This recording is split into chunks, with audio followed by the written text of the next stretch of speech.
Ya ndio, Bwana Yesu asifiwe. Bwana Yesu asifiwe tena. Matumaini yangu kwamba nyote ni wazima kimwili kama vile kiroho. Ndio, mimi leo sitakuwa mrefu sana maana kidogo nina tatizo la mafua. Hivyo mkinisikia kwa shida nitaomba samahani kwa hilo. Ya ila natamani sana leo tukumbushane kidogo kuhusiana na maneno ya Mungu. Bwana Yesu asifiwe sana. Ya term ambayo natamani tuiongelee leo au kitu ambacho natamani kukiongelea kwa leo ni kuhusu kujimimina mbele za Bwana. Bwana Yesu asifiwe sana. Kujimimina mbele za Bwana. Bwana Yesu asifiwe sana. Nini maana kujimimina? Kujimimina ni hali kama ya kujiachililia mbele za Mungu. Yani ni hali kama tuseme kwamba kwa mfano kuna mtu tuseme anacheza, tuseme kwa hao mama zetu ambao ni wabembe, sisi wabembe. Unakuta tunapoenda kwenye masherehe au mama zetu wabembe au watu wote wale ambao wanapokwenda kwenye masherehe, wale ambao wanaga zao aibu, unakuta wanapoweka zile nyimbo tuseme kwa mfano za asili, unakuta wanaanza kucheza. Unakuta wale mama wanaanza kucheza kama sijui niseme style fulani hivi kama kama kiuno hivi, sijui kama ni naweza ita haje. Bwana Yesu asifiwe sana. Unakuta wanakuwa wanacheza kabisa, wengine wanakata mpaka chini, wanakata viuno mpaka chini. Wengine wanacheza kabisa mpaka kurarua hata mavazi yao kubakia uchi. Bwana Yesu asifiwe sana. Wao wanajiachililia kwa vile ambavyo wanavyovifanya. Bwana Yesu asifiwe sana. Lakini leo sisemei au siongelee kuhusiana na kujimimina au kucheza kwenye masherehe au kucheza kwenye masombe, hapana. Bwana Yesu asifiwe sana. Siongelee hicho, bali naongelea kuhusu kujimimina mbele za Bwana. Kujiachililia mbele za Bwana. Yesu asifiwe sana. Kuna mtu fulani kwenye Biblia ambaye anaitwa Daudi. Daudi ni mtu kati ya watu ambaye naye alijiachililia mbele za Bwana.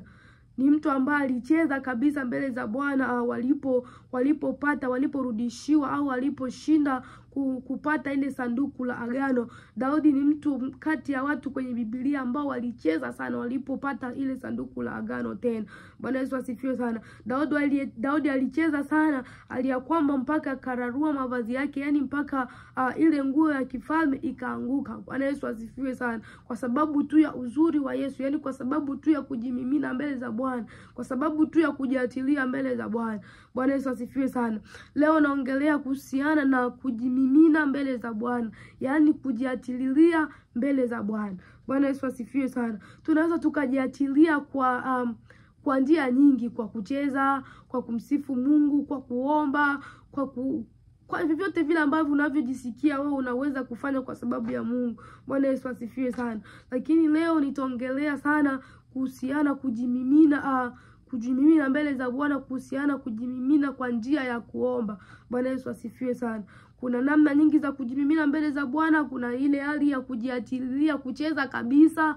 Kuna ile hali ya kumsifu Mungu kabisa, kuruka. Kuna ile hali vile ambavyo unavyojisikia kumuimbia Mungu. Bwana Yesu asifiwe sana. As long tu unajiatilia mbele za Bwana. Bwana Yesu atusaidie sana. Lakini leo nitaongelea sana juu ya kuomba. Bwana Yesu asifiwe sana. Ya samanini. Tutasoma kitabu cha Samueli wa kwanza sura ya kwanza 15, tuone nani aliyejimimina mbele za Bwana. Bwana Yesu atusaidie sana.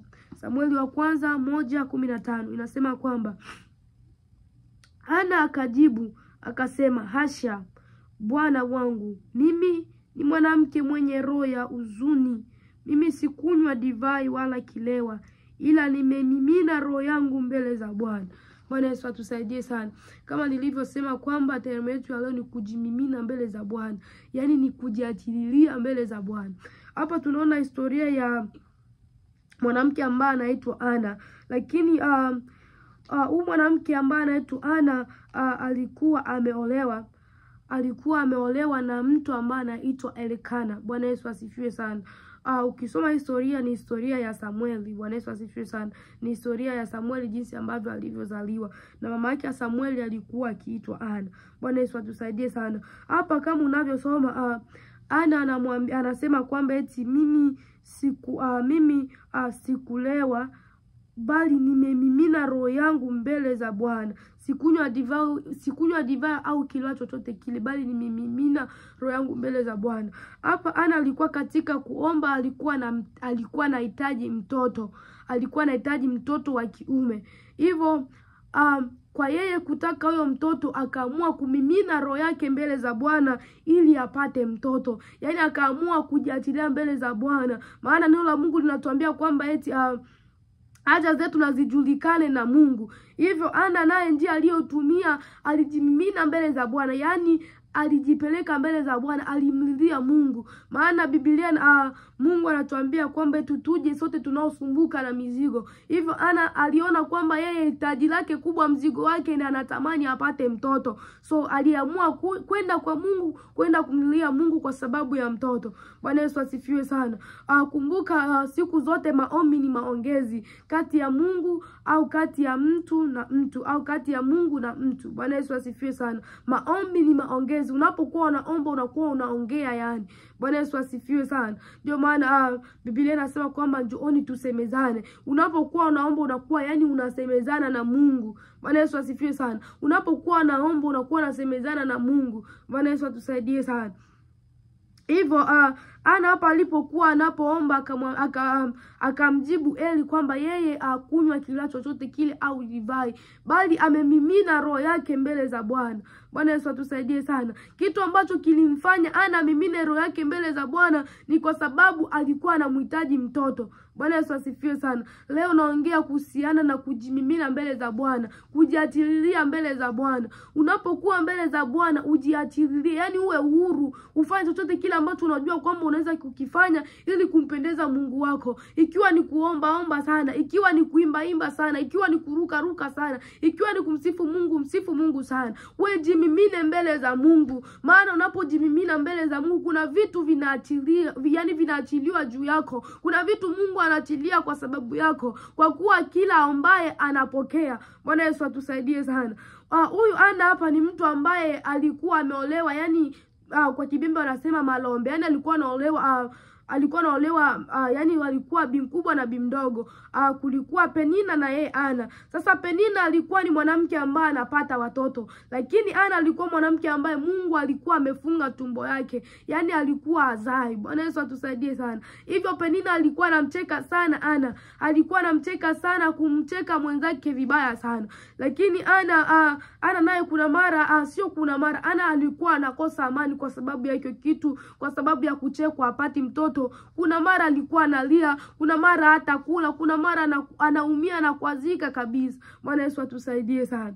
Kama unavyojua siku zote tuseme watu ambapo wanapoolewa tuseme yani bi kubwa na bi mdogo, unakuta kunakuwa kama hali za bifu, unakuta kunakuwa magomvi. Bwana Yesu asifiwe sana. Hivyo ndivyo kulikuwa kwa Ana pia. Penina alikuwa sana anamchokoza sana Ana, alikuwa sana anamcheka mwenzake kwamba apati mtoto. Hivyo Ana aliamua kwenda mbele za Bwana, akaenda kumimina roho yake mbele za Bwana, akaenda kumlilia Mungu. Bwana Yesu asifiwe sana.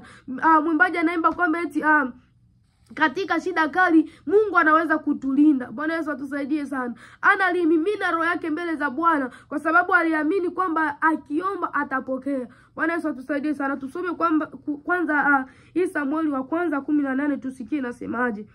Inasema kwamba naye akasema mjakazi wako na aone kibali machoni pako. Basi huyo mwanamke akaenda zake, naye akala chakula, wala uso wake hakukunjamana tena. Bwana Yesu asifiwe sana. Hapa Ana alipomjibu Eli kwamba mimi sikulewa, bali nimemimina roho yangu mbele za Bwana. Yani ninamuomba Mungu wangu, mimi namuomba haja ya moyo wangu. Bwana Yesu asifiwe sana. Haja zetu kumbuka zijulikane na Mungu. Haja zako wewe mwanadamu zisijulikane na mwanadamu, hapana. Mpelekee kwanza Mungu haja za maisha yako. Mpelekee kwanza Mungu haja za moyo wako. Bwana Yesu asifiwe sana.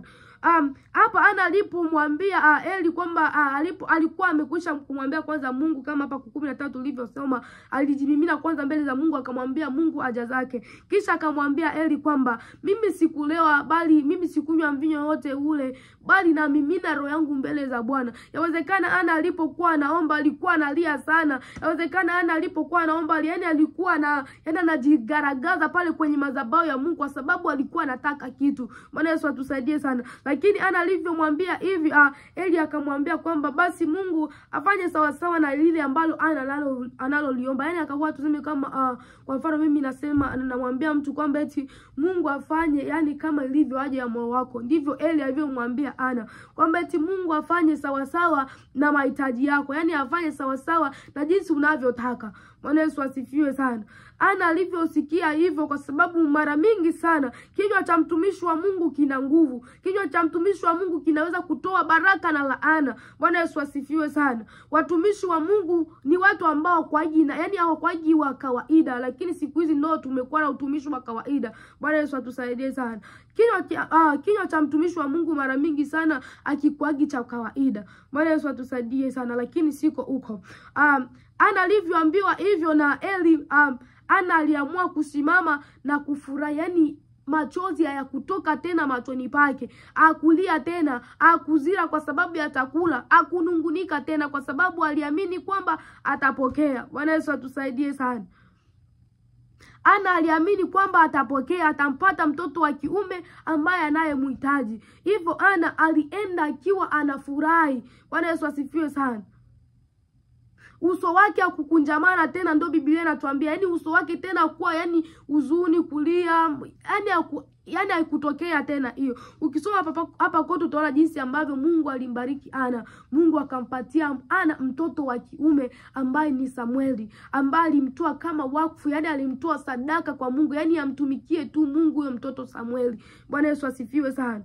Mungu alimpatia Ana mtoto wa kiume ambaye Biblia inasema kwamba eti wala wembe usipiti kichwani pake. Bwana Yesu atusaidie sana. Kitu ambacho natamani ujue au natamani kuongea na wewe ndugu yangu katika Kristo, kila ambaye anaomba upokea. Biblia inatuambia kwamba haja zetu nazijulikane kwa Mungu. Yani haja ya moyo wako wewe ijulikane na Mungu kwanza. Unapoomba chochote kile, unachohitaji chochote kile, ikiwa ni mtoto kama vile Ana, ikiwa ni chochote kile, mwambie kwanza Mungu. Ikiwa ni magonjwa, mwambie Mungu. Na wewe uko unamwambia Mungu, unajimimina, yani ujiatilie mbele za Mungu. Ikiwa kweli unasumbuliwa na magonjwa, usione aibu eti mtu fulani ataniangalia anasumbuliwa na kitu fulani. Hapana, usisikie aibu, usisikie uoga, maana mara mingi sana Biblia inatuambia kwamba eti uoga ni adui wa imani, mashaka ni adui wa imani. Bwana Yesu asifiwe sana. So unapokuwa mbele za Mungu, jimimine. Ikiwa kuna kitu chochote kile unakihitaji, jimimine mbele za Mungu. Jiachilia zako. Ukiwa unahitaji mtoto kama vile Ana aliomba akaamini kwamba anaweza kupokea mtoto. Aliomba, Ana alikuwa akuli chakula kwa sababu mke mwenzake alikuwa anamweremea sana, alikuwa anamcheka sana, lakini Ana alimwomba tu Mungu, yani aliviacha vitu vyote kwa Mungu. Bwana Yesu atusaidie sana. Kila aombaye anapokea. So na wewe unapopitia katika shida zako ndugu katika Kristo, kitu ambacho nataka nikuweke nguvu kwa leo, unapopitia katika shida, unapopitia katika changamoto, jimimine kwa Bwana.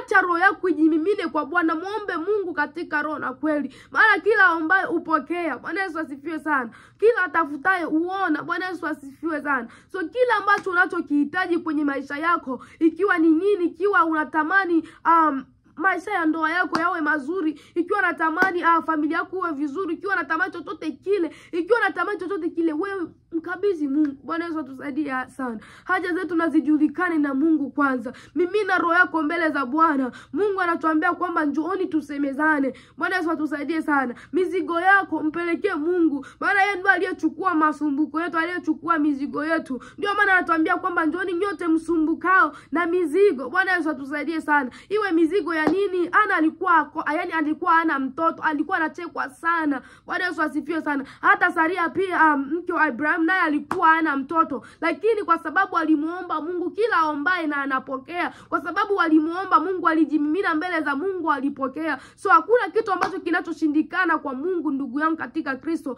Ukiomba kwa imani utapata. Ukiomba kama vile Ana alivyoomba kwa kujimimina mbele za Mungu, hakuona aibu eti watu watamuonaje. Ikiwa watu watamuonaje, hakuona aibu, bali ajimimina mbele za Bwana. Alimuomba Mungu katika shida zako, mtangulize Mungu, mwambie Mungu haja ya moyo wako, mwambie mwambie Mungu, jimimine mbele za Bwana. Hata ni katika kucheza, wewe chezea Mungu wako. Hata ni katika kusifu, wewe msifu, yani wewe msifu Mungu wako. Ikiwa watu watakuona mjinga, lakini Biblia inatuambia kwamba tujapoonekana wajinga tutapotea. So ikiwa watu wao watakuona kwamba hufai, lakini Mungu anajua kwamba wewe unafaa. Ikiwa watu watakuona kwamba wewe eti si kitu, lakini Mungu anajua kwamba wewe ni kitu. Ndugu yangu katika Kristo, kitu ambacho nitamani tu kuongea na wewe katika siku ya leo ni kwamba ujimimine mbele za Mungu. Haja zako na zijulikane na Mungu. Haja za moyo wako zijulikane na Mungu. Shida zako zijulikane na Mungu. Kila ambacho kinachokusumbua, ikiwa ni ndoa, familia, nini, kazi, kila kitu ambacho kinachokusumbua, mwambie kwanza Mungu. Mungu hao wa kwanza kujua mahitaji yako. Mungu hao wa kwanza kujua kitu ambacho unachokihitaji. Kwa sababu katika kuomba tunapokea, katika kuomba tunafunguliwa, katika kuomba tunapata furaha, katika kuomba tunapata kile ambacho tunachokihitaji. Bwana Yesu asifiwe sana. Ana katika kuomba alifunguliwa, alipata mtoto ambaye ni Samueli. Na we pia katika kuomba kile ambacho unakiomba, ikiwa ni mtoto utampata, ikiwa ni magonjwa kutoka yatatoka, ikiwa unatamani karama utapata karama, chochote kile ambacho unachokiomba. Bwana Yesu asifiwe sana. Haja zako na zijulikane kwa Mungu. Zidi kujimimina katika kwa Mungu. Mungu neno la Mungu linatuambia kwamba eti sikio lake si nzito eti asisikii. Bwana Yesu atusaidie sana. Mungu anasikia, Mungu anaona. So unapoomba, weka imani katika maombi yako, uamini kwamba Mungu atatenda, naye atatenda kabisa. Bwana Yesu asifiwe sana. Term yetu ya leo ilikuwa ni kujimimina mbele za Mungu, na Mungu akubariki. Amen.